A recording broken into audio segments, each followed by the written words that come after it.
বন্ধু, সূরা আনকাবুতের মধ্যে আমার আল্লাহ বলেছেন, ইন্নাস সালাতা তানহা আনিল ফাহশাই ওয়াল মুনকার। নামাজ মানুষকে খারাপ কাজ থেকে বাঁচিয়ে রাখে। আপনারটা সত্য নাকি আল্লাহরটা সত্য? আর জোরে বলেন। আল্লাহ যেটা বলেছে এটাই সত্য, বিন্দু পরিমাণ আংশিক কোনো সন্দেহ নেই।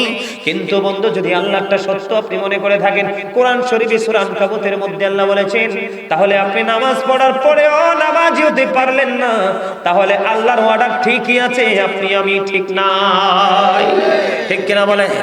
বন্ধুরে আমার দিকে নজর দিয়ে তাকান, একটু প্রাণটা খুলে শুনুন আমি কি বলতে চাই বন্ধু আপনাদেরকে। আমি আপনাদেরকে বুঝাইতে চাই বন্ধুরে আমার। হযরত আবু যর রাদিয়াল্লাহু তাআলা আনহু থেকে হাদিস কানা বর্ণিত, আমার নবী শীতের দিনে বের হলো। শীতের দিনে বের হওয়ার পরে গাছের দিকে নজর দিলেন।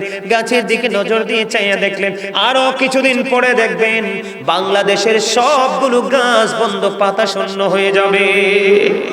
হবে কি হবে না? দেখবেন বন্ধু, অটোমেটিক্যালি গাছের পাতাগুলো জোরে জোরে বন্ধু শেষ হয়ে যাবে। আমার নবী বের হলেন, বের হওয়ার পরে দেখতে পাইলেন গাছের পাতাটা ঝরে ঝরে পড়ছে। আমার নবী ডাল টাচ করলেন, টাচ করার পরে আবু যরকে একটা ডাক দিলেন। আবু যর উত্তর দিলেন, লাব্বাইকা ইয়া রাসূলুল্লাহ, আমি প্রেজেন্ট, আমি হাজির। আমার নবী বললেন, রে আবু যর, তুমি গাছের দিকে নজর দিয়ে চাইয়া দেখো, শীতের দিনের কারণে শুষ্ক হয়ে গাছের পাতাগুলো কেমন করে ঝরে ঝরে পড়ছে। রে আবু যর, এই গাছের পাতাগুলো শীতের কারণে শুষ্ক হয়ে যেমনি করে ঝরে ঝরে পড়ছে, ঠিক তেমনি ভাবে আল্লাহর কুদরতি কদমে যখন আল্লাহর বান্দা ভালোবেসে মায়া করে প্রেমে পড়ে, আল্লাহ বড় মায়া করে বানাইলা মানুষকে, তার চেয়ে বেশি সুন্দর করে মানুষের বডির মধ্যে সবচেয়ে প্রিয় জায়গা হলো মানুষের এই কপাল। আল্লাহ রাব্বুল আলামিনকে যখন বলবেন, মানি এই কপাল বড় মায়া করে বানিয়েছো, এই কপাল তোমার কুদরতি কদমে আমি ঠেকিয়ে দিলাম, বিনিময় দাও গো, বিনিময় মালিক আমি তোমাকে চাই। বন্ধু, হৃদয় গুনে শোনো রে, সোনার গাঁ মঙ্গলের গাঁও গ্রামের মানুষ, তোমাদের সবাইকে বন্ধু বলছি, আমার মা বোনদেরকে, ভাই বাবাদেরকে, বিশেষ করে বর্তমানে ইয়াং মেনদেরকে আমি ভালো করে বলতে চাই, তোমরা ধ্বংস হয়ে যাচ্ছ, পথভ্রষ্ট হয়ে যাচ্ছ।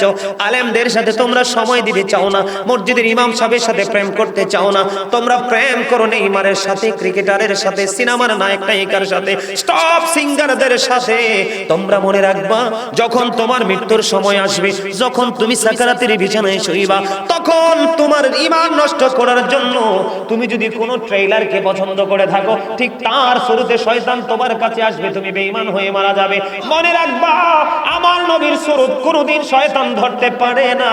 নবীর সাথে যখন তুমি প্রেমের ডোরি লাগাইবা, তখন নবী তোমার মৃত্যুকালে তোমার কাছে এসে হাজির হয়ে যাবে।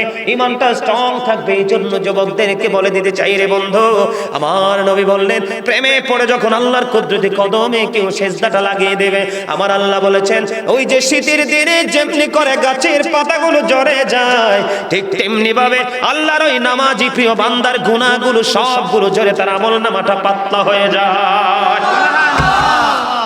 ওইভাবে নামাজ পড়ো বন্ধু, যেই নামাজের মধ্যে আছে প্রেম। ওইভাবে নামাজ পড়ো যেই নামাজের মধ্যে আছে মনোযোগ।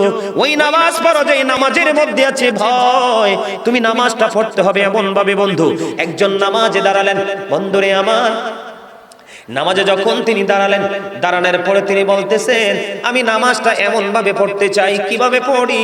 কই, আমি নামাজটা এমন ভাবে পড়ি, যখন আমি নামাজে দাঁড়াই আমার কাছে মনে হয় আমি ফুলচেরাতের পোলের উপর দাঁড়িয়েছি।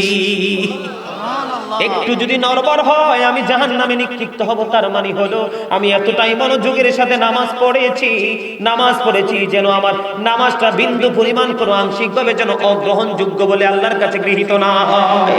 তিনি বলতেছেন, আমার কাছে মনে হয় রে, এটা আমার জীবনের শেষ নামাজ। আমি এতটা ভয়, এতটা আতঙ্ক নিয়ে, এতটা তাকওয়া নিয়ে নামাজ পড়ি, আমার কাছে মনে হয় আমার পিছনে যেন আজরাইল দাঁড়িয়ে আছে, ডানে বামে সালাম ফিরাতে দেরি রে, আমার কাছে মনে হয় আমার প্রাণ পাখিটা কেড়ে নিয়ে যাবে। আমি যখন নামাজে দাঁড়াই আমার কাছে মনে হয় আমি যেন বাইতুল্লাহর সামনে দাঁড়িয়ে আছি। আমার কাছে মনে হয় আমার ডান দিকে জান্নাত অবস্থিত, বাম দিকে আমার জাহান্নাম অবস্থিত। এমন তাকওয়া ভয় নিয়ে নামাজে দাঁড়াই, আর ওই নামাজের জন্যই রয়েছে বড় সফলতা। জোরে জোরে বলুন না সুবহানাল্লাহ, আর জোরে বলুন সুবহানাল্লাহ। বন্ধুরে আমার, নামাজটা এতটা তাকওয়ার সাথে এতটা মূল্যায়ন করে নামাজটাকে পড়তে হবে। আমাদের একজন কিতাব গ্রন্থের প্রণেতার নাম শুনেছি ইমাম বুখারী। যিনি বুখারী শরীফ রচনা করেছেন, ইমাম বুখারীর নাম শুনছেন নিশ্চয়ই সবাই। মুসলমান ইমাম বুখারীর নাম শুনে নাই এমন কোন মুসলমান পৃথিবীতে নাই বন্ধু। ইমাম বুখারী এমন ভাবে তিনি নামাজ পড়তেন, উনি যখন নামাজে দাঁড়ালেন বিষাক্ত ভীমরোল তাকে কামড় দিল। কি দিল? বিষাক্ত ভীমরোল পোকা তাকে কামড় দিল বন্ধু। কামড় দেওয়ার দিয়ে কামড় কিন্তু দিতেছে, দিতে 10টা কামড় দিয়েছে, কিন্তু নামাজ শেষ হয় না। নামাজ শেষ করার পরে উনি ওনার ছাত্রকে একটা ডাক দিয়ে বললেন, তুমি আমার পাঞ্জাবিটা উঠিয়ে দেখো আমার পিছনে কি আছে। এবার চাইয়া দেখলো বিষাক্ত ভীমরোল পোকা তাকে কামড় দিয়েছে। এবার ছাত্র তাকে ডাক দিয়ে বলল, আপনি কেমন করে সহ্য করেছেন? আপনার এত বিষাক্ত পোকা 10টা কামড় দিয়েছে, তার বিষ দাঁত আপনার পিঠের মধ্যে বসিয়ে দিয়েছে, আপনি কি অনুভব করতে পারেন না? তখন বন্ধু ইমাম বুখারী একটা ডাক দিয়ে বলল, রে আমার ছাত্র, তুমি শোনো গো, আমি যখন নামাজে দাঁড়িয়েছি আমার মালিকের দিকে ধ্যান করে যখন আমি কোরআন তেলাওয়াত শুরু করলাম, আমার কোরআন তেলাওয়াত আমার কাছে এতটাই মধুময় মনে হয়েছে, আমার পিঠে কে কামড় দিয়েছে সেটা আমি বুঝতেই পারিনি। জোরে জোরে বলেন না সুবহানাল্লাহ। সিহা সিত্তার অন্যতম গ্রন্থ হলো বুখারী শরীফ। জোরে জোরে বলেন না সুবহানাল্লাহ। বন্ধুরে আমার, এখন আমাদের মসজিদে আযান দেয়, আমরা মসজিদে যাই না, ঘরে বসে থাকি। কথা বলেন না কেন? আপনি হয়তো যান, আরেকজন হয়তো যায়, সমাজের সব মানুষ যায় না। কথা বলেন না কেন? যাই, আমরা মসজিদে যাই। মসজিদে যাও না, আবু বকর সিদ্দিক রাদিয়াল্লাহু তাআলা আনহুর দাম কম না বেশি? আর জোরে বলেন। আমার নবী বলেছেন, আমি যখন দ্বীনের দাওয়াত দিতে যাইতাম, আবু বকরের মর্যাদা বোঝানোর জন্য বলছি বন্ধু, আমি যখন দ্বীনের দাওয়াত দিতে যাইতাম মানুষ সন্দেহ করতো আমি নবী কিনা, কিন্তু আমার আবু বকর যখন দ্বীনের দাওয়াত দিতে যাইতো রে, বিন্দু পরিমাণ কোনো সন্দেহ করতো না, কারণ জানতো সবাই আবু বকর সাচ্চা নবীর প্রেমিক।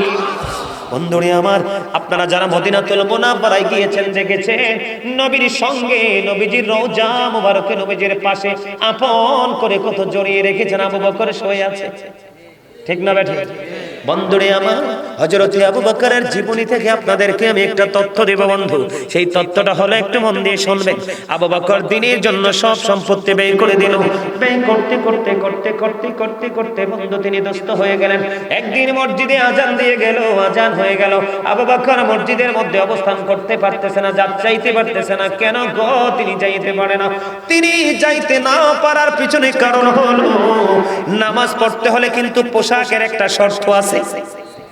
কি আছে বন্ধুরে আমার? পোশাকের একটা শর্ত আছে। আজকে আবু বকর এতটাই দুস্থ হয়ে গেছে, ও বন্ধু, আবু বকর এতটাই দুস্থ হলো রে, তিনি যে নামাজ পড়ার জন্য যে পোশাকের শর্ত আছে, ওই পরিমাণ পোশাক পর্যন্ত ওনার কাছে কেনার মতো সামর্থ্য নাই। বন্ধুরে আমার, এই দিক দিয়ে আমার প্রাণের নবী, আপনার আমার প্রাণের নবী ইমামুল মুরসালিন তিনি মসজিদে অপেক্ষা করতেছেন, আর এক দিক দিয়ে আবু বকর চিন্তা করতেছে, কি করব গো, মসজিদে তো আজান হয়ে গেছে, প্রাণের নবীও নিশ্চয় অপেক্ষমান, আমি কি করব এখন? তিনি ওনার ঘরের মধ্যে ছিল বালিশের গিলাফ। একটু মন দিয়ে শুনবেন, নামাজ কাকে বলে, কত প্রকার, কি কি নামাজের প্রেম কতটা গভীর হতে পারে রে। ও বন্ধু, ওনার ঘরের মধ্যে ছিল বালিশের 2টা গিলাফ। তৎকালীন সময় কিন্তু সুই সুতা ছিল না। উনি কি করেছেন, খেজুর কাটাকে তিনি সুই বানালেন, খেজুর পাতাকে তিনি সুতা বানালেন। এই যে 2টা বালিশের গিলাফ কেটে ছোট্ট জামা দিয়ে একটা ছোট্ট জামা বানালেন। এটাকে সুন্দর করে রেডি করে বন্ধু তিনি মসজিদে চলে গেলেন।